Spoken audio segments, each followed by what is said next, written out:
Hello, good morning student. Welcome to the Sun Public School online classes. Today we going to read about our Sanskrit book of class 8, Sanskrit व्याकरण of class 8. आज हम Sanskrit grammar का chapter 8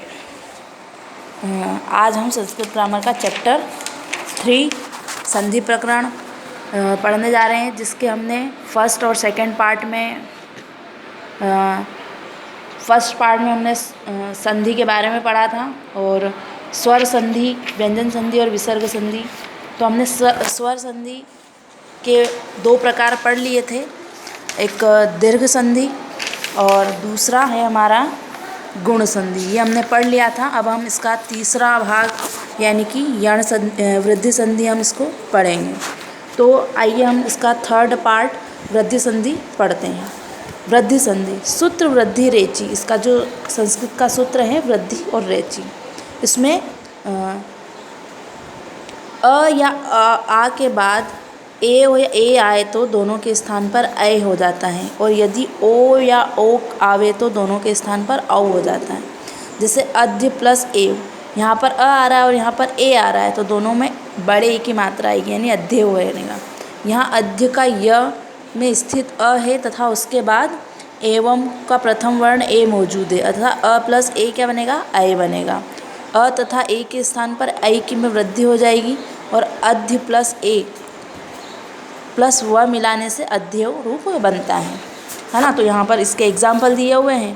अ plus ए equal ए, अ plus ए equal ऐ, अ plus O औ, आ plus O औ, आ plus ए ऐ, आ plus ऐ ऐ, है ना। यानी कि आई के साथ भी अगर हम आ मिलाएंगे तो आई ही बनेगा, है ना। इसी तरह से हम वृद्धि संधि के यहाँ कुछ उदाहरण दिए हुए हैं, तो आइए हम पढ़ते हैं। जैसे एक प्लस एकम एकेकम, तव प्लस एव तवेव, उप प्लस एधेत उपधेत, कृष्ण प्लस एकत्वम कृष्णेकत्वम, है ना। फिर यहाँ दिया हुआ है तथा प्लस एव तथेव, यदा प्लस एव यदा यदेव, तदा प्लस एव तदेव, त्वया प्लस एव त्वयेव, देव प्लस ऐश्वर्य देवेश्वर, जन प्लस ऐक्यम जनेक्यम, मत प्लस ऐक्यम मतेक्यम, परश प्लस ऐश्वर्यम परमेश्वर्यम, महा प्लस ऐश्वर्य महेश्वर, जनता प्लस ऐक्यम जनतेक्यम, सदा प्लस ऐक्यम सदैक्यम, है ना। राजा प्लस ऐश्वर्य राजेश्वर्यम। फिर यहाँ पर दिया हुआ है जल प्लस ओक जलोग, पाप प्लस ओग पापोग, तंडुल प्लस ओदनम तंडुलोदन, कृष्ण प्लस ओत्कंठम कृष्णोत्कंठ्यम, परम प्लस औदार्यम परमोदार्यम, ईश्वर प्लस औदार्यम ईश्वरोदार्यम, धर्म प्लस औत्सुकस्य धर्मोत्सुकस्य, गंगा प्लस ओघ गंगोग, महा प्लस औषधि महोषधि, महा प्लस ओजस्वी महोजस्वी, मोह प्लस ओज महोज, महा प्लस औषधम महोषधम, महा प्लस उत्कृष्टम महोत्कंठस्य। इसी तरह से पाठ्य पुस्तक पर आधारित यहाँ पर दिए हुए हैं, है ना। तो अत्र प्लस एव अत्रेव, विना प्लस एव विनेव, अधुना प्लस एव अधुनेव, सर्वदा प्लस एव सर्वदेव, सहसा प्लस एव सहसेव। ये कि आपके लेसन चैप्टर में बीच बीच में दिए हुए हैं, पाठ्य पुस्तक के हैं। न प्लस एव नेव, च प्लस एव चेव, सह प्लस एव सहेव, न प्लस एव नेव।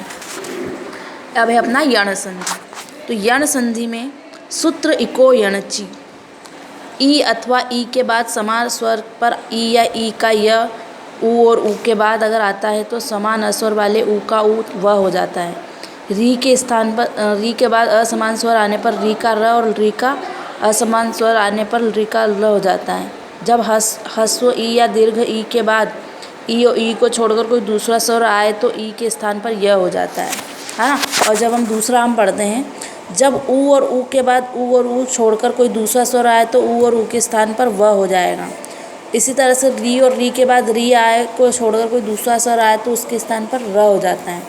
जब री के बाद ल को छोड़कर कोई दूसरा स्वर आए तो री का ल हो जाता है ना। जैसे यदि प्लस अपि, ई आ रहा है यहाँ पर और यहाँ कोई सा भी स्वर आ जाएगा, अ आ ई, तो यहाँ पर अ आ रहा है तो यद्यपि या आया। यदि यहाँ यदि दी के में ई स्वर है, इसके बाद अपि का पहला वर्ण असमान स्वर है, अतः ई के स्थान पर यह होने पर य द य अपि रूप बनता है, तो इसको मिलाया जाएगा तो यद्यपि रूप बनेगा। यहाँ पर कुछ दिए हुए हैं ई और ई में, है ना।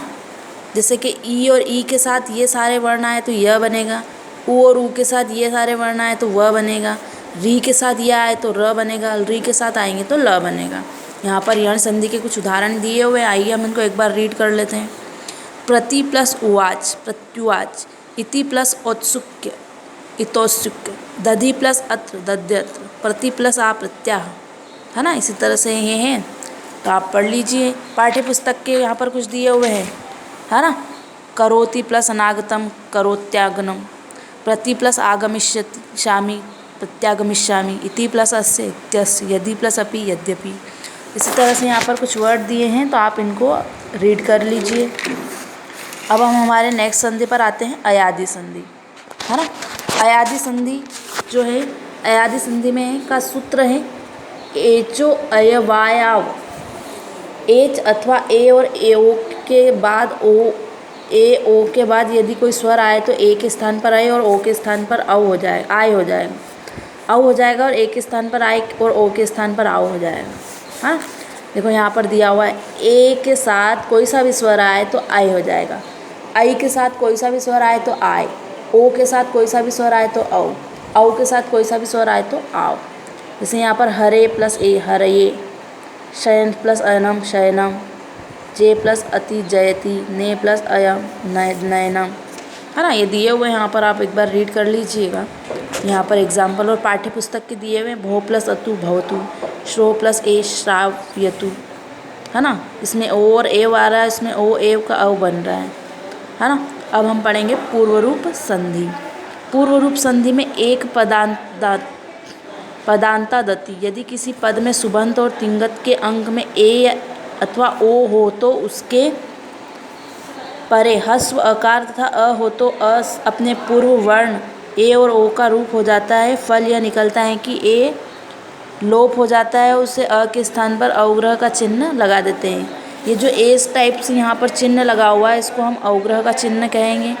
ये जो दिया हुआ है इसको हम अवग्रह का, ये एस जैसा चिन्ह रखता है, इसको हम पढ़ेंगे तो क्या पढ़ेंगे, अ पढ़ेंगे।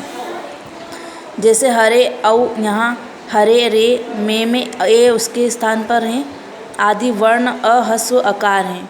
फलंतः अ अपने पूरा वर्ण ए का रूप होगा, अ का लोप हो जाएगा, ए के स्थान पर अवग्रह का चिन्ह लगेगा। इस प्रकार की संधि होने पर हरे औ होगा, है ना। इस प्रकार विष्णु औ होगा, यह संधि का कार्य होगा, अर्थात पदांत ए और ए एक होगा।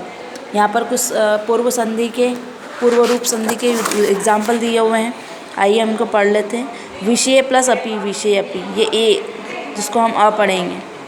ततो अपि स्त्रियो अपि स्त्रियो अपि, है ना। इसी तरह से आप इसके उदाहरण पढ़ लीजिए। और पाठ्य पुस्तक के यहाँ पर कुछ उदाहरण दिए हुए हैं, को प्लस अपि को अपि, है ना। क्रतो अस्ति क्रतो अस्ति। तो इस तरह से आप ये सारे उदाहरण रीड कर लीजिए। अब हम आते हैं पर रूप संधि पर। अकारांत उपसर्ग से पहले ए ओ स्वर होने पर पूर्व अर्थात उपसर्ग में आए हुए अ का लोप होकर अर्थात ए और ए हो जाता है। अकारांत उपसर्ग प्र अ व उ प प्लस कोई भी ए और ओ या होता है तो उसका बनता है ए और ओ। जैसे यहाँ पर दिया हुआ है प्र प्लस एषणम प्रेषणम, औ प्लस ओष्टि अवोष्टि। अब आता है प्रकृति भाव संधि। जब द्विवचन के अंत में ई उ ए स्वर हो उसके पर्याय संज्ञा होती है। प्रग्रह संघनक वर्णों के पश्चात यदि कोई स्वर आए तो उसे संतप संधि नहीं होती है ना। सिर्फ प्रकृति का भाव होता है। तो हमने हमारा जो ये पार्ट है इसमें हमने अयादि संधि, यण संधि, अयादि संधि, पूर्व रूप संधि, पर रूप संधि और प्रकृति भाव संधि रीड किया है। और अब हम हमारे नेक्स्ट पार्ट में यानी कि पार्ट 4 में व्यंजन संधि के बारे में हम रीड करेंगे।